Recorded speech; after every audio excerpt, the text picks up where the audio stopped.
Hello. Welcome to episode 6 of the Get Organized for Life podcast series, where we talk about organization, time management, and workplace productivity, served up in small bites because we know you're busy. I'm your host, Pat DePalma, productivity and organization specialist and owner of Organized for Life in Wilmington, Delaware. So in our last episode, we were talking with Nicole DeSarette about stress, about how chronic stress has become an epidemic and how it can significantly impact our physical and our mental health, and how important it is that we take steps to reduce the stress in our lives. Now, of course, there are all sorts of stressors, but today I want to talk about one in particular, busyness. I mean, how often do we ask someone how they are and get a frazzled response? Oh, I'm so busy, or crazy busy. In today's culture, busyness is an epidemic too, and many of us seem to see busyness or being busy as a point of pride, as demonstrating that we're valuable, important people. But why is that? Because, when we stop and think about it, there's really nothing inherently virtuous about busyness. In fact, busyness itself is stressful, unless we're busy doing the things that we want and need to do to achieve the things that we want in our lives. When we're so busy that we're overwhelmed and overworked with too much to do and no time to realize our dreams or have any fun, how can we be anything but stressed out? We probably all know successful people who are doing great things, fun things, and leading incredibly full lives, and yet aren't stressed or complaining about being too busy. Well, how do they do it? And how can we do it too?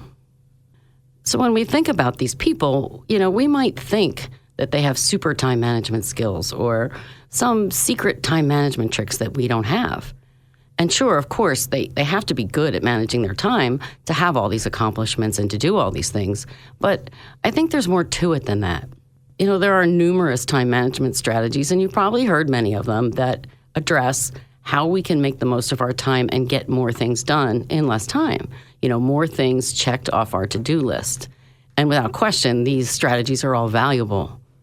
But the thing is, these strategies are only going to take us so far. Because even if we're getting more things done, but they're not the right things, then we're still going to be stressed and overwhelmed. So I think we really need to start by taking a step back and doing some soul searchings, some big picture thinking about what it is that we want to accomplish and how we want to live our lives. And then we need to be really purposeful in how we choose to spend our time. Because as we all know, there are only so many hours in a day, and we're just not going to be able to do everything that others expect of us and that we expect of ourselves.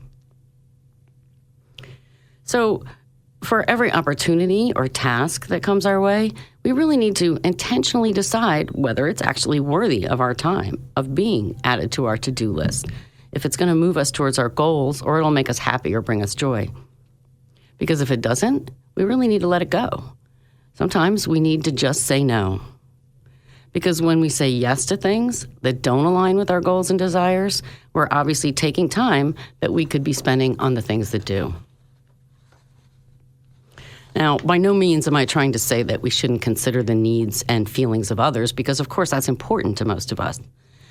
What I'm saying is just that we can't let other people's priorities drive how we spend our time if we want to live our best lives. When we decide that something is worthy of our time because it's necessary or because we want to do it to please ourselves or someone else, then we can use our time management strategies to help us get it all done. Because the odds are that we're still going to decide that lots of things are worthy of our time, and we want to be productive to get them done efficiently so they won't overwhelm us. So, how do we do that, right? Well, we have to do two things. We need to have a trusted system for managing our to-dos, and we need to be able to focus on whatever task it is that we're working on to get it done efficiently and effectively. So we need this trusted system for managing our tasks because our to-do related stress comes actually from more than having a lot to do. A big part of our stress comes from keeping too many of these tasks in our heads. All of these things that we need and want to do are swirling around in our mind, and they're making us anxious that we might forget something important, and they're making it more difficult to concentrate on any one thing.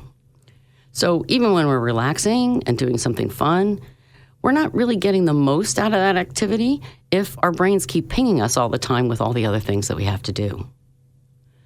So we need to get all of these to-dos, all of these things out of our heads and into a system that enables us to know what to work on when. Because when we know that we're doing the best thing that we could be doing at this particular time, and that we won't lose track of all the other things we need to do later, we have the mental space to be fully present in whatever it is that we're doing. And in order to focus on the task at hand, we also need to use whatever strategies work for us to either eliminate or manage the other distractions that are going to show up to slow us down and keep us from completing it altogether. When we have these things in place, clarity around what's really important to us, a trusted time and task management system, and techniques for staying on task, we can make the most of our time to get the most out of our life, to stop feeling crazy busy and instead feel accomplished and fulfilled. You've been listening to the Get Organized for Life podcast with productivity and organization specialist Pat DePalma. Thank you so much for joining us.